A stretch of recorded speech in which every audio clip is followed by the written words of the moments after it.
Good evening, Dan Investor here. Hope everyone's had a fantastic day.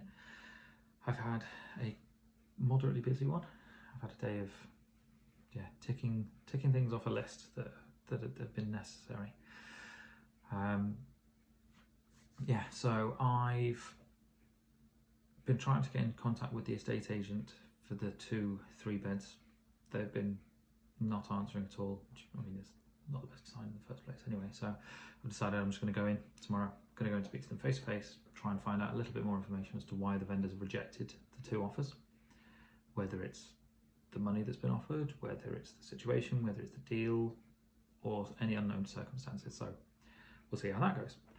I've also had to deal with a little bit of toing and froing with another estate agent, going to view a property that's been on the market for 6 months, 7 months, I think. It changed recently. It went sold and then has returned to the market. I inquired today and it's listed as cash buyers only. So I asked, and a little tip, if something has changed from not saying cash buyers to saying cash buyers, there's likely something that's come up on a survey, which is what I asked, and it turns out they've got red ash in the floor.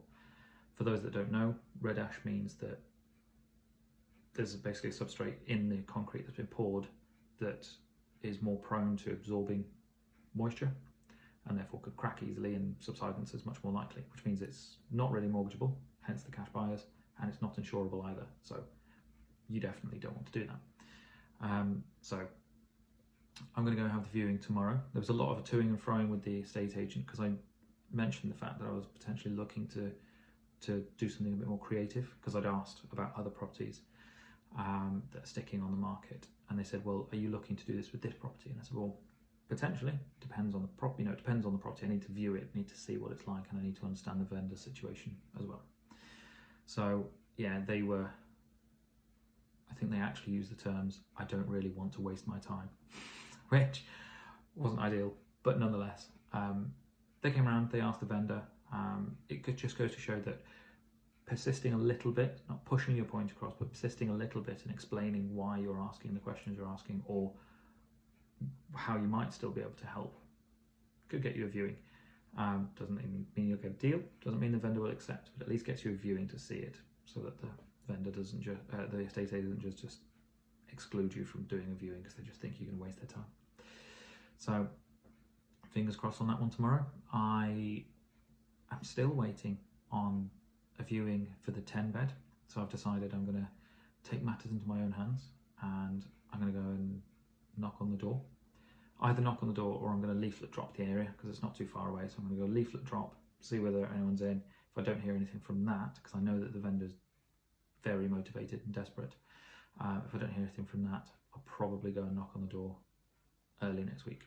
The reason I say that is because I've got my half marathon on Sunday, which I'm terrified about because I've got very painful shins. I think I've got shin splints, or at least I've got very sore muscles in the front of my shins on one of my legs, which is difficult to walk at the moment, let alone run. So fingers crossed that's all right.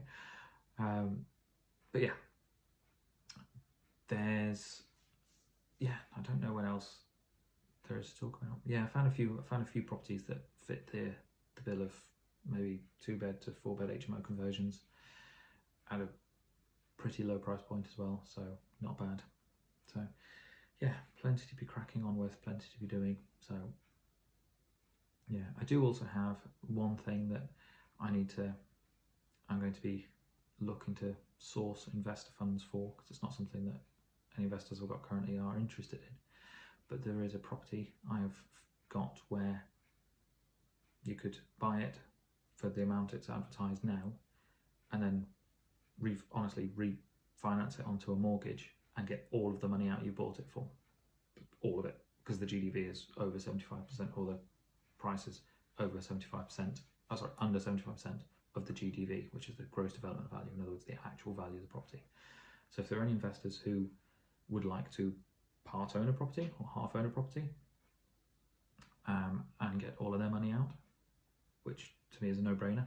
If I had the money to buy it cash and then do that, that'd be brilliant. So if anyone watching fancies doing that, reach out, because you could get your money out straight away, which is fantastic because then you just cash flow it each month. The rental income from it as well means that it's more than the mortgage value would be. So yeah, it's kind of a no-brainer really. So yeah, not much else to say this evening.